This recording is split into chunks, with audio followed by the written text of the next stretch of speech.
Kamusta mga Repapit? Si Alex Oncito, underground rap artist sa California, to be very specific, sa San Francisco Bay Area. Pero ang video na to is not all about music, it's all about business, it's all about how to make money. Ngayon, ang topic natin dito, paano ba tayo kikita habang natutulog tayo?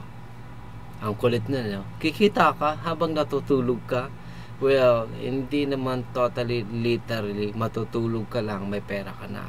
Kinakailangan mo pa rin ng konting effort para maging pera nga yung kada gabi na natutulog ka.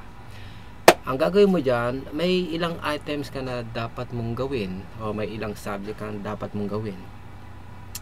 Dapat dyan meron kang some kind of skills or dapat meron kang nalalaman sa mga bagay-bagay na kung saan i-show off mo sa online.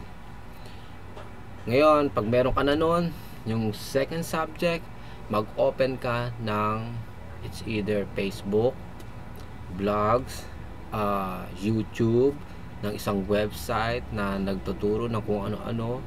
Ngayon, halimbawa, meron ka ng ganon, yung second subject na yon. Ang third subject, mag-open ka ng Google AdSense account. Yung Google AdSense account mo, i-connect mo sa website mo, sa blogs mo, sa YouTube mo, sa Facebook mo, at sa kung ano man online accounts mo na pwedeng lagyan ng advertisement ng Google. Kada views ng kung ano mang pages mo sa online, lalagyan ng Google yon ng mga advertisement. The more na nilalagyan ng advertisement ng Google yung mga accounts mo sa online, the more na binibigyan ka ng pera ng Google. Kada isang view, laging lalabas yung advertisement, at pag naklik pa ng kung sinong tangang nag-view ng page mo, anumang page meron ka o account ka, ay mas malaki ang kita doon. Malaki na, okay na rin, meron ka ng siguradong pera the moment na may nag-view ng account mo.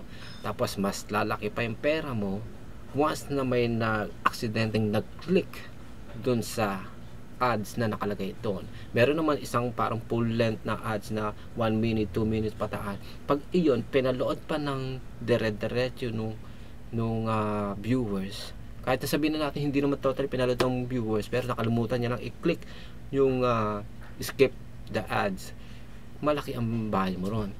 So, gagawin mo lang doon, yun nga, maglalagay ka ng mga content sa YouTube mo, maglalagay ka ng content sa vlogs mo, maglalagay ka ng content sa website mo, maglalagay ka ng content sa Facebook mo, o kung naman online accounts mo. Tapos noon, isang bagsakan lang yun, tapos pwede ka na matulog araw-araw, gabi-gabi.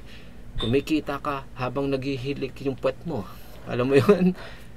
Sa ganung paraan tayo kikita ng habang natutulog. Na gets nyo?